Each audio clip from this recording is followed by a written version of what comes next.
지난 8월 25일이죠.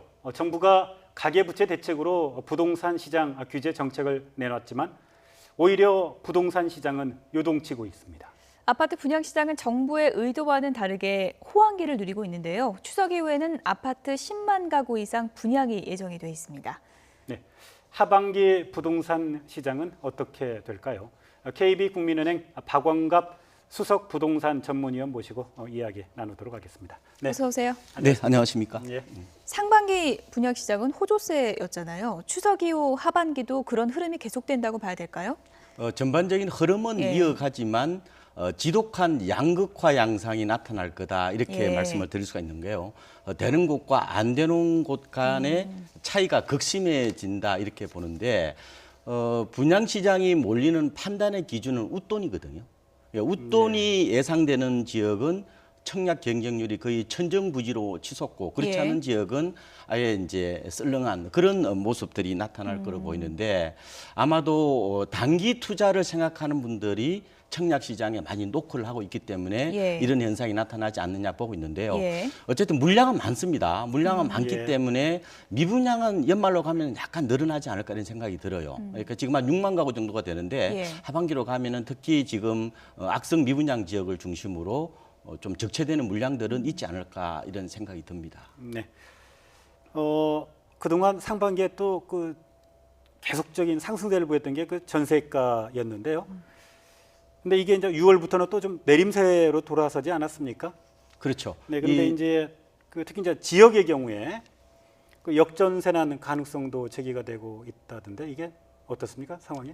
아마 올해는 그렇게 심각한 역전세난은 생기지 않을 것으로 보이고요. 왜냐하면은 내년부터 아파트 입주 물량이 쏟아지기 때문에 그런데요. 올해 전국적으로 아파트 입주 물량이 28만 가구 정도 돼요. 근데 내년에는 37만 가구로 늘어나고요. 그리고 말씀하신 것처럼 뭐 경기도라든지 뭐 경남 이런 쪽은 거의 기하급수적으로 늘어나거든요. 경기도 같은 경우 올해 입주 물량이 약 8만 5천 가구 정도가 되는데 내년은 12만 가구입니다. 30% 이상 늘어나잖아요. 주로 경기 남부 지역에 집중돼 있는데 아무래도 이제 세입자를 구하지 못해서 집주인이 이제 애를 먹는 역전세난은 좀 생길 가능성이 있지 않겠느냐 이렇게 우려를 많이 하고 있습니다. 송파 지역 얘기도 많이 나오던데. 송파 같은 경우는 이제 위례 신도시하고 하남 미사에서 입주 물량이 쏟아지면서 나타난 현상이었거든요. 올해 이곳에서 한 2만 가구 이상 입주를 했는데 내년은 입주 물량이 많지는 않습니다. 그래서 역전세난이 심각하게 빚어질 가능성은 낮지만 경기도 전체 입주 물량이 늘어나기 때문에 서울의 전세값도 내년에는 크게 오르기는 힘들다. 왜냐하면 전세 가격이라는 것은 입주 물량이 많아서도 떨어지지만 수요가 줄어서도 떨어질 수가 있거든요. 수요가 이제 싼 곳으로 이전하게 되면은 전세값은 전반적으로 이제 안정 기조로 접어드는 게 아니냐 이렇게 보시는 게 좋을 것 같습니다. 이게 역전세난 현상이 나타나면 좀 오래 가는 편인가요? 아니면 좀 단기간에 끝날 가능성이 높은 건가요? 그는 이제 상황에 따라 다르긴 하지만 지금 입주 물량이 내년부터 본격적으로 한 2020년까지 늘어나게 될 거예요.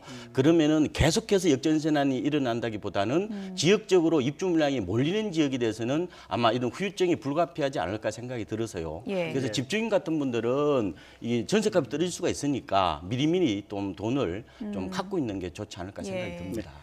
최근에 부동산 시장의 가장 뜨거운 이슈는 아무래도 그 강남발 그 재건축 시장이었죠. 강남 재건축 시장이 왜 이렇게 뜨거웠고요. 또 그 열기가 앞으로 어느 정도나 또 지속이 될까요? 열기는 지속이 되지만 상승폭은 제한된다 이렇게 볼 수가 있을 것 같습니다. 아무래도 이제 분양가가 사실상 자율화됐잖아요. 그러니까 이러다 보니까 분양가가 계속해서 고공비행을 하고 그러면은 재건축을 추진하는 뭐 예비 단지들도 기대감이 커질 수밖에 없으니까 이러다 보니까 가격이 이제 오르고 있는 건데 최근에 이제 분양가를 약간 그 통제하는 모습이잖아요. 그러면 고분양가 후폭풍이 상반기보다는 좀 둔화되지 않겠습니까? 이렇게 되면은 전반적으로 집값이 뭐 빠진다고 볼 수는 없겠지만 상승폭은 좀 제한될 수 있겠다 보는데 아마 추석 이후는 강남보다는 강북 쪽에서 좀 이걸 갯멱이라고 그러거든요. 차이를 좀 메우는 모습 이런 게 나타나지 않을까 생각이 듭니다. 저희가 이렇게 추석 연휴 마지막 날 부동산 전문가 모시고 부동산 시장을 전망해 보고 있는데 보통 명절 지나면 부동산 시장에 변화가 생긴다고 그러더라고요. 그 왜 그런 건가요? 흔히 뭐 이게 분수령이라고 얘기를 하는데요. 모처럼 이제 친인척 간의 만나면은 부동산 얘기가 빠질 수가 없잖아요. 그렇죠. 예. 이게 정보를 서로 나누는 거죠. 예. 이러다 보니까 아무래도 이게 이제 바이러스처럼 이게 전염이 되는 겁니다. 예. 누구는 어디서 벌었다 뭐 이런 얘기를 예. 할 수밖에 없으니까요. 부모님이 또 예. 이런저런 조언도 하실 것 같고. 그렇죠. 예. 그리고 또 피 섞인 사람들에게 대해서 훨씬 더 신뢰를 하잖아요. 예. 예. 뭐 이러다 보니까 이제 좀 이런 의사결정을 하는데 약간 비합리적인 의사결정이 될 수가 있어요. 예. 왜냐하면은 이거는 과거 일이거든요. 누가 돈 벌었다는 것은 이미 가격이 많이 올랐다는 것을 의미하는 거니까 예. 그걸 예. 좀 가려서 들을 지혜가 필요하지 않느냐 이렇게 보고 있습니다. 네. 저희가 서두에서 그 말씀을 했습니다만 지난 8월 25일 그 정부가 이제 부동산 규제 정책을 내놨는데 오히려 그때 이후로 부동산 시장이 더 요동을 쳤어요. 일단 뭐 정부 정책이 효과를 발휘하지 못하고 있다 이런 평가인데요.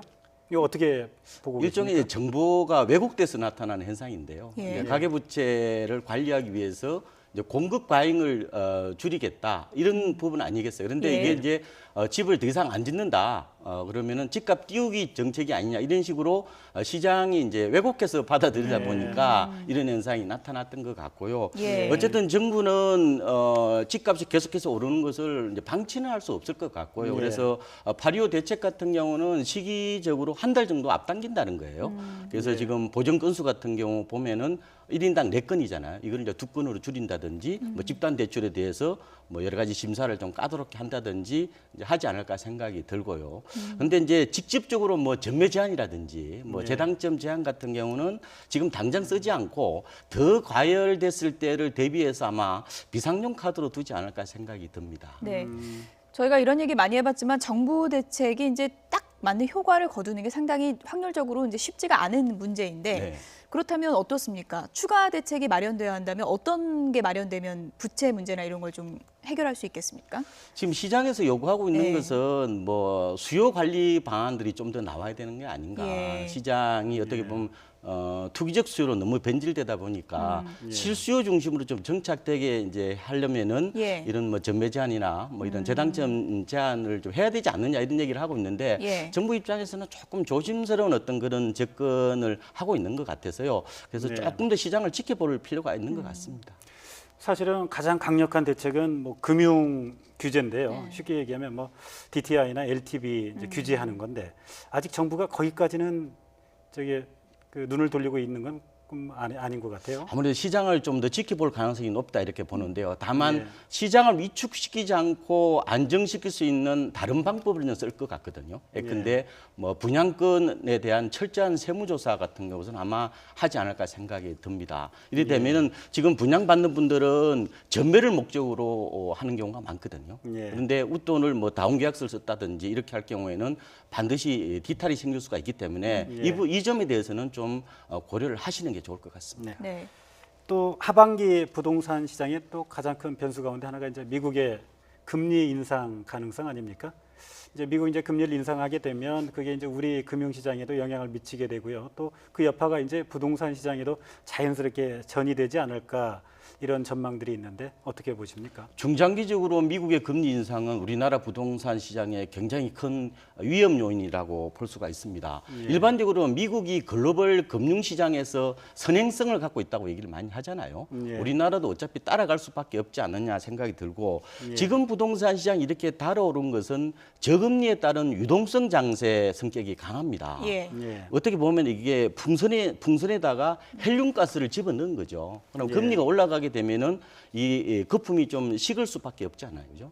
그래서 이런 부분들을 좀 감안하고 부동산을 투자하실 때 좀 결정하시는 게 좋을 것 같습니다. 조금 전에 말씀하신 것처럼 이제 명절에 모이면 가족끼리 부동산 얘기 많이 하는데 시골에 있는 땅 언제 팔까 이런 얘기도 이제 나올 것 네. 같아요. 땅 팔려면 내년에 팔아야 된다던데 그 왜 그런 건가요? 이게 이제 비사업용 토지에 대해서 이제 양도세 혜택을 내년에 더 준다는 것 때문에 이제 그런 예. 건데요. 예. 이 비사업용 토지라는 것은 시골의 논밭 이게 해당이 되고요. 예. 그리고 건물이 올라가지 않는 나대지도 이제 비사업용 토지인데 예. 올해부터 이 비사업용 토지에 대해서 일반 세율이 10%포인트 올라갔습니다. 예. 불리해진 거죠. 그러니까 세금 부담이 많으니까 장기 보유 특별 공제를 해주겠다는 거예요. 예. 그런데 그 기산 시점 시작일이 원래 취득했던 시점이 아니라 예. 올 1월 1일부터 이제 적용이 되다 보니까 그렇군요. 장기보유 특공제를 받으려면 최소한 3년 이상은 갖고 있어야 되거든요. 예. 혜택을 못 받으니까 이런 사람들을 이제 구제하기 위해서 아예 이제 원래 취득 시점으로 이제 되돌려서 세법을 적용하겠다는 게 정부의 이번 예. 2016년 세법 개정안인데 예. 이 역시 이제 국회를 좀 통과해야 된다는 예. 점은 좀 참고를 하셔야 될 것 같습니다. 현재 뭐 국회 통과 전망은 어떻습니까? 이거는 좀 두고 봐야 될 것 같아요. 현재는 뭐 저는 통과될 가능성이 좀 있지 않겠냐 이렇게 보는데 왜냐하면 이게 약간 불합리한 측면이 좀 있었던 거거든요. 그런데 일단은 실수요자 입장에서는 이것저것 다 생각해야 되잖아요. 그러면은 지금 이제 계약을 하더라도 잔금은 내년에 뭐 치르기로 한다 이렇게 한다든지 국회 법이 만약에 통과가 안 된다면은 계약을 무효로 한다는 이런 조건을 좀 다는 어떤 게 필요하지 않을까 이렇게 보고 있습니다. 네, 오늘 말씀 잘 들었습니다. 네, 감사합니다. 고맙습니다.